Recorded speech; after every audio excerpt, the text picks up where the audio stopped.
This is OffPlanet Radio. I'm Randy Maugans. With me on the line right now is my guest. I welcome back to OffPlanet Radio my good friend James Horak. James, welcome. Hello, Randy. It's my pleasure.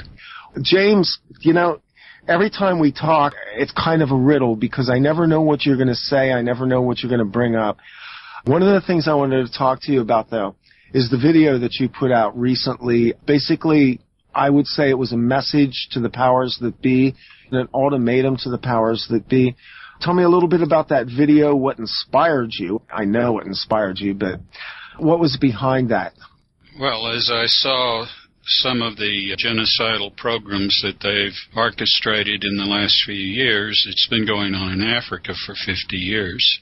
Yes. But Fukushima was something that I wouldn't have predicted on the scale that it occurred, or the insanity of multiple reactors melting down.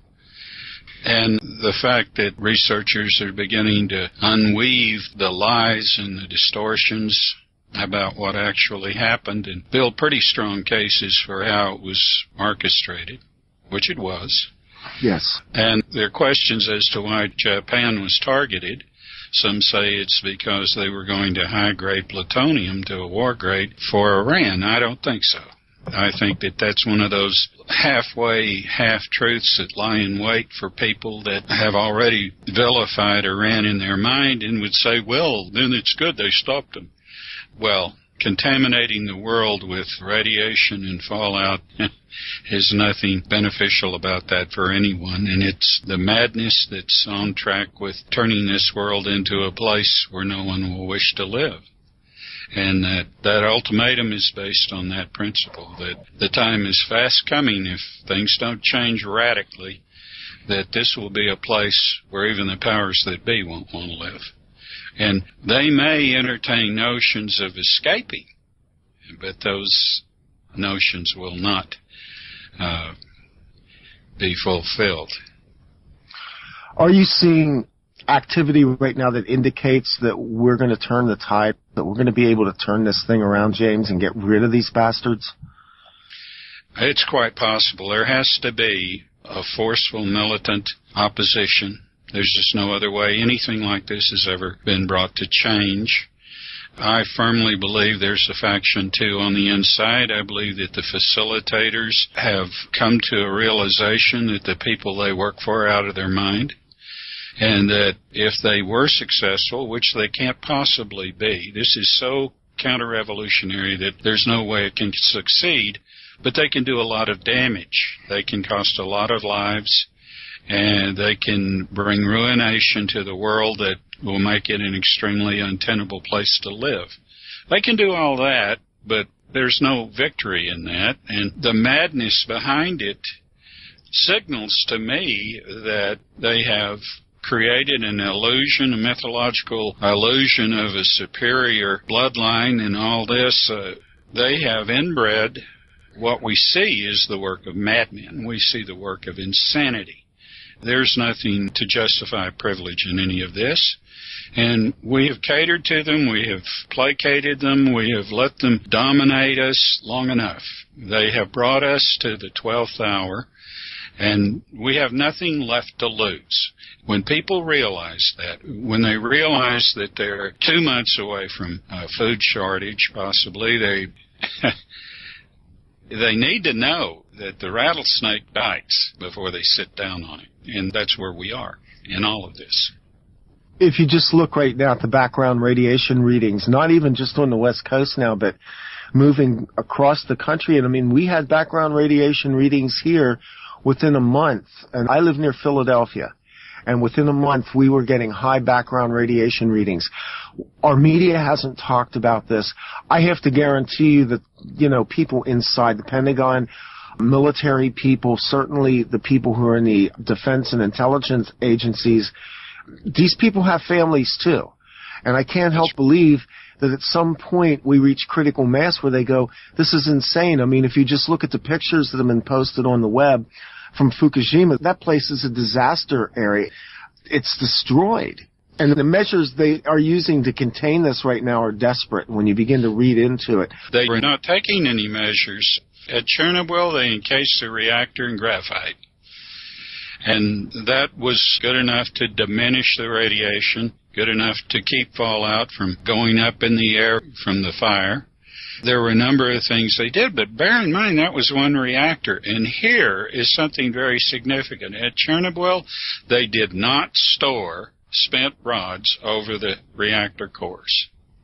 We're talking about 17,000 tons of spent rods that are burning or have burnt at Fukushima. The radiation and fallout from that alone escalates in comparison to Chernobyl, this disaster here, by a factor of 25. Just that alone. And I would like to be disputed by one of these nuclear scientists with a little bit of ecological background. I would welcome it. Well, we know in the past that they basically back away from you because your science, while it is not the standard form of science, is actually fairly tight, and you make good arguments for this. I'd like to hear it, too. I'd offer anybody that wants to have that conversation a microphone anytime. Yeah, well, there's one thing I still use and revere, which is a tool of science that they shirk away from, and that's probability. I employ probability, and there are a number of scientists that I know are good scientists that would enjoy being able to use probability, but probability is a very embarrassing tool to people that are secret-keeping because it allows you to extrapolate beyond those shut doors. If you utilize probability and you know enough information, it's not much of a leap to the next step. You can make the next step with statistical analysis, and then you can not only do that, but you can determine the likelihood, the degree of likelihood, and you can get it down to where it's almost fact. And when is the last time you heard that? When's the last time you've heard a ufologist take information and analyze it and categorize the type of experience that witnesses have, put it into any kind of statistical format, and come up with figures about what type of craft it is, how often it's been, this type of craft has been in this area and has witnesses, what it did, any landings, and so forth. If you could do that, if ufologists would do that, then they would get an idea that would demonstrate for them this is a complex phenomena. They'll never have a smoking gun. Stop trying to wrap everything up in a nice little tidy package from one event. You're not going to do it. Well, that's actually what Whitley Strieber said on this show a few weeks ago. We're dealing with things outside of the context of our normal reality. We're dealing with extra-dimensional beings, and we're dealing with things that do not materialize in the way we expect them to. Yes, and you have some pot stirring by the military-industrial complex to keep everything confused. You have abduction phenomena that they originate, that they conduct. In fact, they can broadcast scenarios off power lines directly into people's minds. They have that technology. They've talked about that technology for 20 years, and I've read classified papers on using power lines as a anti-sedition weapon. Well, you walked right across the line on this, so I guess we're into this. As you know, I've done significant amounts of interviews and research. I mean, statistically, the amount of research that I've done is nothing. I don't have what I believe a statistician would call a statistical field to work from. A lot of it is eyewitness accounts, anecdotal evidence. But in the threads of all that, James, I've come to some conclusions about it because of a pattern that I see. A consistent involvement by military and underground bases, and that's been one of the things that I keep drawing back to in all of this, is that there's a military involvement in, we'll call them alleged, abduction scenarios. Yes, there is. And there is also a stereotypic scenario that implies EBs trying to speciate or trying to become a species for reproduction and so forth, which is preposterous because, as I've explained before, these are sewn-on chunks of meat with a computer terminal and have no genetic number. And I agree with you on that. But we have people out there who are talking about species of greys, which I think we identify as the extra biological entities. Is that correct? Yes. No ET will work with these monsters. So in the cosmology that you're describing, and based on what you know, and I know a lot of times you don't directly come out and say it, but you do have a level of contact, is it safe to say that the benevolence, the ETs out there, are working on our behalf on one level or another? Oh, yes. They've averted World War III twice. Yeah. I kind of suspect they've averted an Iran war, too. That Iran was one of the targets. Israel was going to launch nuclear weapons against Iran, and nothing would work. Netanyahu flew to Moscow without papers, with no diplomatic pouch, to confront Putin because he couldn't understand that the United States would do that. The Zionists can't admit that there is intelligent life other than them. Ethnic racism taking to psychotic extents. If you don't believe me, read the Talmud sometime. Oh, yeah. I mean, that's a thoroughly racist book full of hatred. And elitism and regarding everyone that's not a Zionist as a dog. And that you cannot commit a criminal act against the Goyim. They're there for your use and abuse. Yeah, that is probably the most horrific religious, political, I call it a juggernaut because it threatens everything. It is a self-perpetuating monster. Yes, and it has created a conflict in the world that is unceasing. I remember when there was peace between the Palestinians and Israel, and the minute that a particular prime minister got in, he decided to betray all the understandings that had been built up and led to this peace. And a holy place, it was a Muslim holy place, he decided to allow entry into tunnels underneath this against the accords that they had, and to open it up to tourists, and violating the understandings, and then they start having problems with the Palestinians again. And if they have a wound, it starts healing. The Zionists will pick the scab off of it and throw acid on it. You know, they originated terrorism. If you think back in history, and there were hundreds of years where the Dome of the Rock was regularly visited by all three of what we call the Abrahamic religions. And the Muslim guards that stood there would often rotate out in deference to the Hebrews and in deference to the Christians who came there to visit their holy sites. And this is well-recorded history. After World War II, certainly, and maybe even around the time that Herzl began his rumblings, was when you began to see the insurgence of what I call the first stage of radicalism of Islam, which, of course, also went right through the Nazi Empire. There were a number of things that have brought that about, but it's been fueled by Mossad. Mossad creates these problems, infiltrates these groups, and fosters this radicalism by its own actions. If you persecute a people, they're going to react. And Americans are going to soon learn that. The rest of the world has learned it from one time or another, but we have been occupied so long ago that we've forgotten what it's like. The rest of the world knows. They know what horse flesh tastes like. They know what other animals that you wouldn't think would be culinary delights taste like, because they have been occupied. They've faced famine. They've faced all these problems, and Americans are going to be confronted with that because that's in the offing. It's virtually inevitable, unless things are immediately turned around before the food shortages start. But what we have is a diminishing food supply, a diminishing potable water supply. Money is worthless. Well, we're right on the verge of hyperinflation.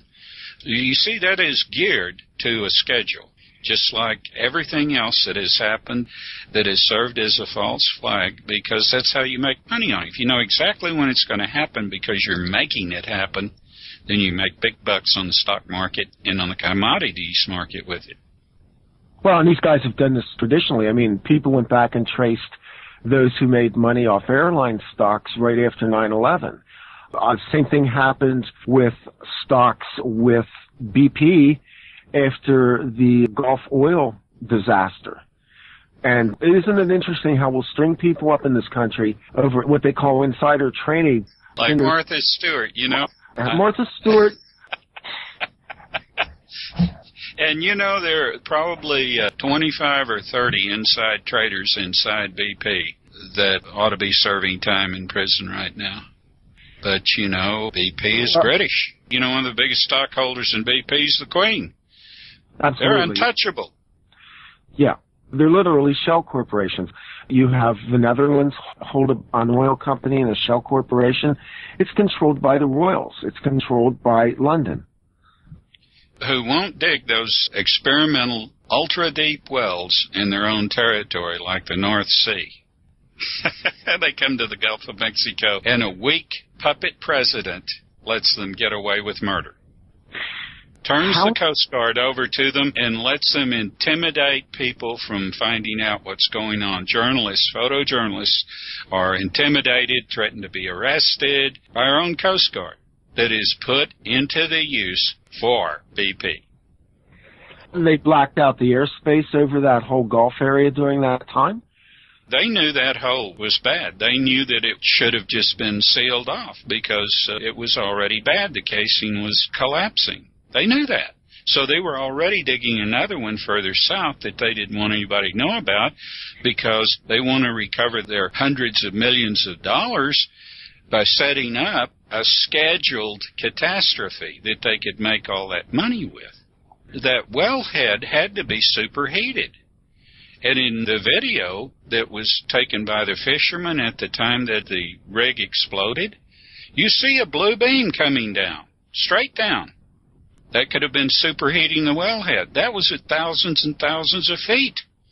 It's so cold down there, how could it have been superheated if it wasn't an energy weapon, a pulsed energy weapon? Huh? Answer that. Yeah. This is, you know, in my mind, James, this was assault on a sovereign living being, that being the Earth. So many times. You go up sometime north of Leadville and look at the mountains that have been shorn down to a settling lake, a lake that's huge, and it's a settling pond for Climax Mines, the biggest molybdenum mine on the continent's right there. Mm-hmm. And they have literally shorn down to thousands of feet mountains. And the rivers and the streams run blue and green from the mineral, even though they have this settling pond. And the EPA will come in and attack an independent miner and keep him out of business by making him perform an environmental impact study while Climax Mines getting away with murder. James, what do you believe that the origin of evil is on this planet? Split consciousness. Let's talk about that a little bit. I knew the answer to it. Maybe explain for this audience, because our audiences change over time. I know we've talked about this before. You did a wonderful interview with Crystal where I think you and her went into this a little bit. Not assuming any prior knowledge, explain to the audience the split consciousness and how that has impacted humanity. Well, your conscious mind, or let's say your cognitive mind, is split in a subconscious and conscious. The conscious mind is extremely afraid, deathly afraid, of the unconscious mind, or the subconscious, because it's not social. And it's not the social mind. It will say things right off the top of its collective memory, and it's a truth monger. And reverse speech, which exists, and which people have proven, and which is the best lie detector there is, because it not only tells you the person is dissembling or prevaricating, but it'll tell you what the truth is. Because when we lie or dissemble, the subconscious corrects us in the reverse. And directly opposite reverse speech, it corrects us, and it corrects us with metaphors. The metaphors are the same for all cultures, all ages. You have children 2 years old that reverse. and they reverse in metaphors that come from mythology they know nothing about. So that right there, you have the first proof that children are born with an access to the collective consciousness through their subconscious, which they can avail a lot better because they haven't been taught to quite yet to fear it. And this fear drives this gap between the subconscious and the conscious further and further apart. Because there is a split there, there's something for hypnotists to work with. And they can suggest to you things that are not real. They can have you believe them. And this farce that says that, oh, well, under hypnosis you wouldn't do anything criminal that you wouldn't do when you're not under is a lie, because they can make you believe that you're protecting your children or whatever by killing someone when that isn't true.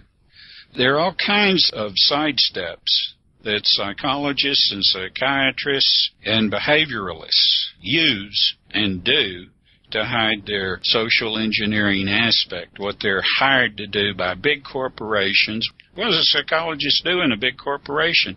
He makes an employer feel that any problem that he's having on the workplace is not because of unsafe equipment or long hours or anything. It's because he's disturbed.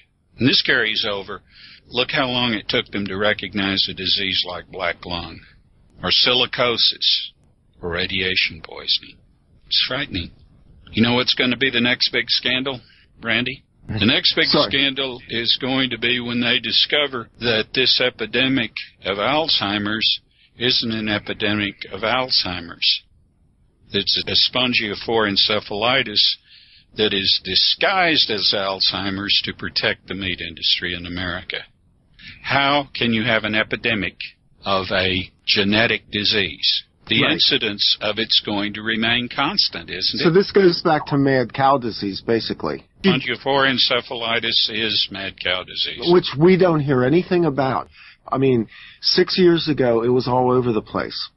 Well, look what the English had to do to get rid of it. They destroyed their herds. Yes, they did. Well, we can't have that in this country because of the way we do meat packing. But we can have an epidemic of, in quotation marks, Alzheimer's, right? Yeah. My father had they called it Alzheimer's. It wasn't. And I knew it wasn't. And I knew that the dementia that he had came from something else. But the doctors refused to ever examine that when they were pressed. Well, this is a case. And have you ever wondered about these rumors about all these microbiologists that are disappearing and being killed? Yeah, we got another spate of these happening right now, too, I understand. Oh, yeah. Well, who would be the first person to be able to prove, for instance, and this isn't the only big issue, if there are any biological agents in the chemtrail, this is another thing. Who would it be that would discover it? Microbiologists. Who would be able to discern between spongiovore encephalitis and Alzheimer's? A microbiologist. Now, I got a couple of questions from the chat room here. In which part of the consciousness does guilt reside? Guilt? You know, that is a great question. Guilt is an indecision between the subconscious and conscious minds. It is one of the links, and it is a key to being able to associate the two, or maybe blend them together, get them closer together. I'll give you a case.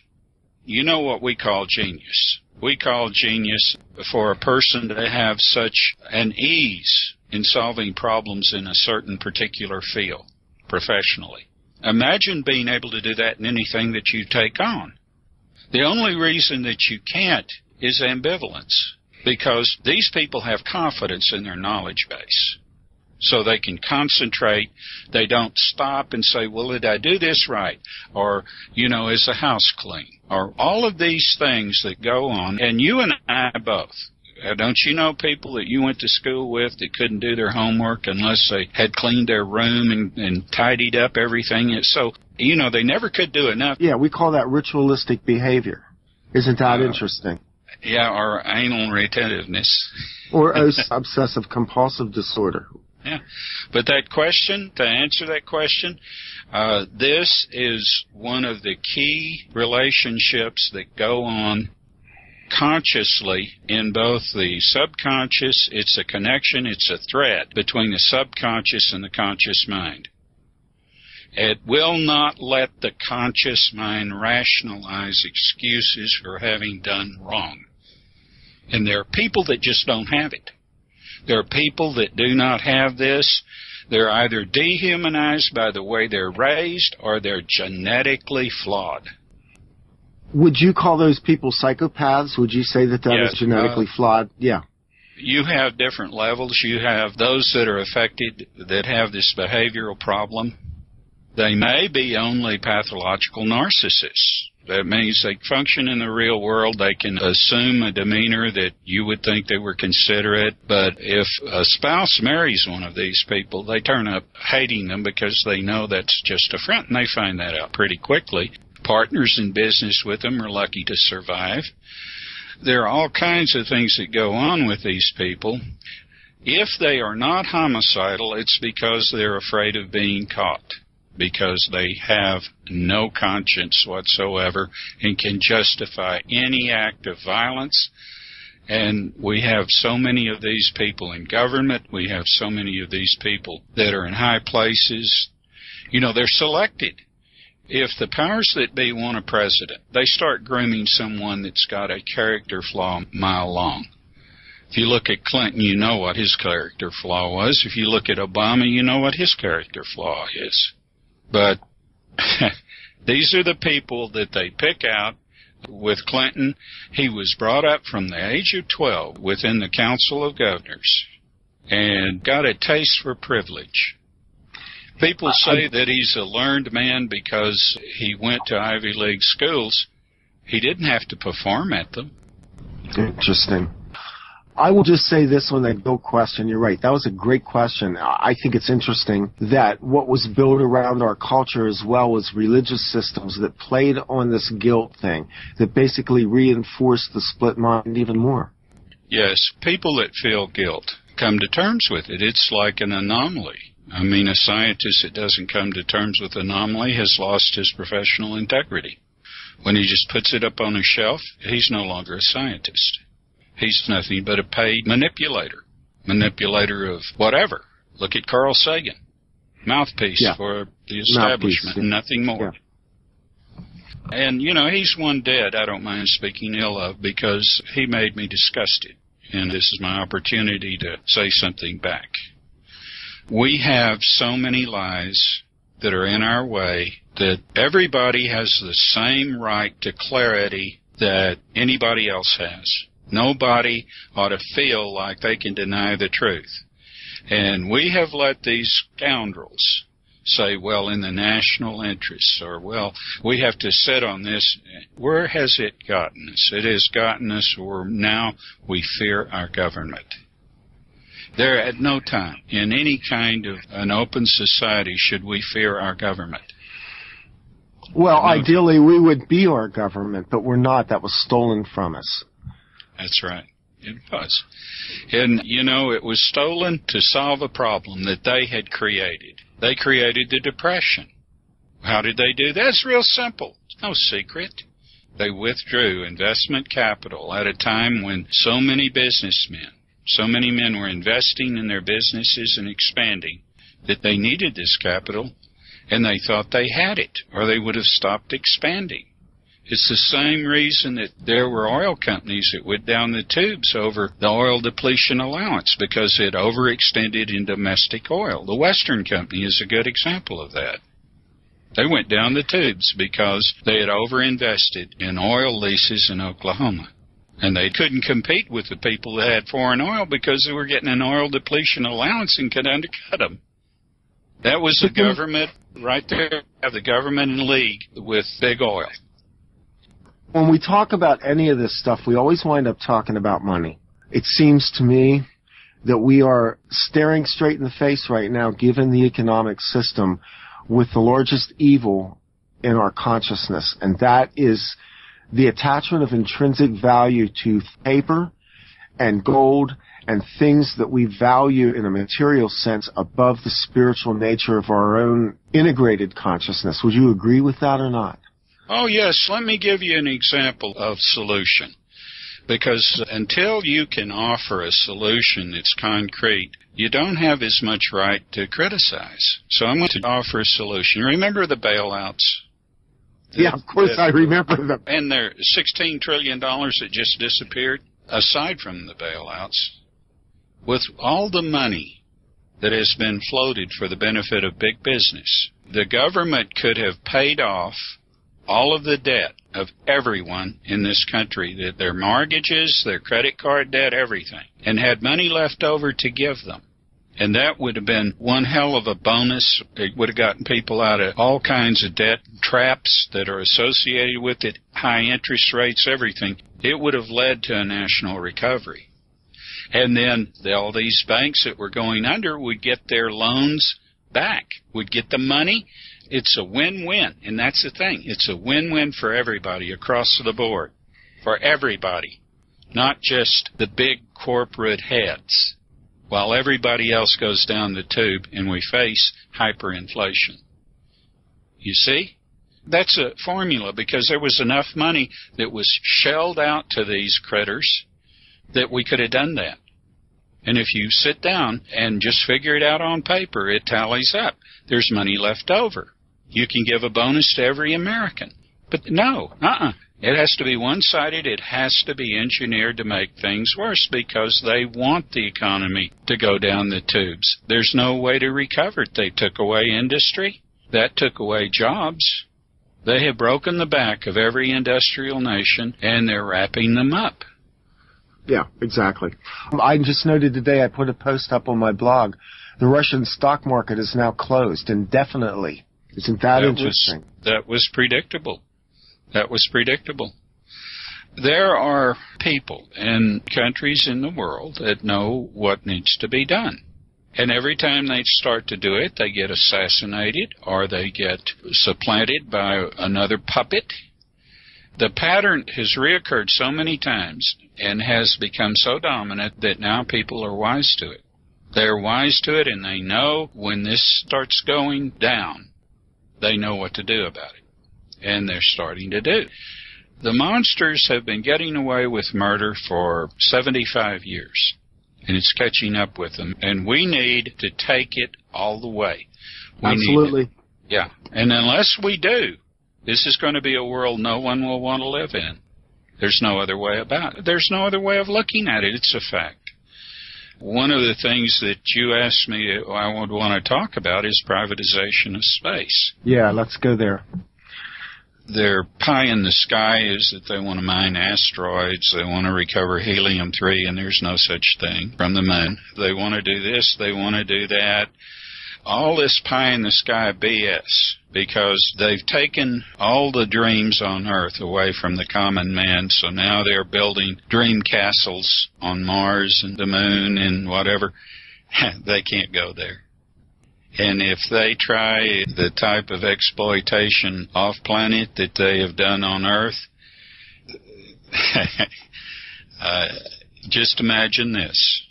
They've been run off these other places because they've been there. And they're not going to be allowed to go around the corner and do it either. They're not going to be allowed to find refuge after they start their programs of depopulation here. They're not going to be allowed to find refuge somewhere else for the stinking elite. Can we just agree that this is where the battle has to end, that Earth is really the last battle in order to contain this? Yes, yes. I tell people, and I'm serious about this is the finest time to live on this planet. Imagine living back 100 years ago when you saw all this manipulation. You were smart enough and you were knowledgeable enough to see the makings of what's happening now. You saw it then and have no hope that you would live to see a resolution, that you would see justice done. But we live in a time when we're going to see it. We're going to see it, and this makes it spectacular. This isn't the end for anyone because you have an immortal soul. I don't want people being fearful. I don't want people running around screaming and hovering over their children, holding them close, thinking that it's a terrible end and all they have is this mortal shell, because that's not true. But it would be wonderful if we could save this planet, if we could end up holding our heads high, if we could take pride in our experience here and complete something that would lead us out of this cycle of disaster. Based on our prior conversations in the interview that you did with Crystal regarding the new cosmology that you've been presenting, if we place this effort forward, if we go to the mat now to bring this planet back to righteousness, let's say, do we have assets out there off planet that will be able to clean this place up? And I'm thinking here about your EMVs, the management of solar energy, and I can't help but think that they're waiting for us to move right now so that they can do what they need to do to heal this planet. Well, they already have. They've already helped you. They've kept a lot of crust movement from much worse disasters. They've also, there was a habit there for a number of years of dumping plutonium waste in the Atlantic Trough where most of your oxygen is produced. One of the things I haven't discussed to any extent is what's being done about that. And there are what I refer to as cities of the sea. And these are biological entities, and they attach to the sides of the Atlantic Trough. And when they're loose, they make up a false bottom that ships pass over. They think they're krill, but they're cities of the sea. Mm-hmm. And they absorb plutonium and ingest it and render it harmless. Anything that you're currently working on or anything that you project or see coming? I've had my mind kind of set on something that I'd like to, because there are a lot of things I haven't talked about I'd like to go into detail about. The history of your ancestors is remarkable. And the more you understand about a complex people, the more akin you feel to them. And my time here has been doubly rewarded. And I've seen the effects. When I introduce works of art and literature, music, TET, I don't have to twist their arm to get them to appreciate that. Well, it sounds to me like we need to schedule some time and sit down and have a talk very soon, James. Anytime. Very good. Excellent, my friend. It's wonderful to have you back. Anytime, Randy.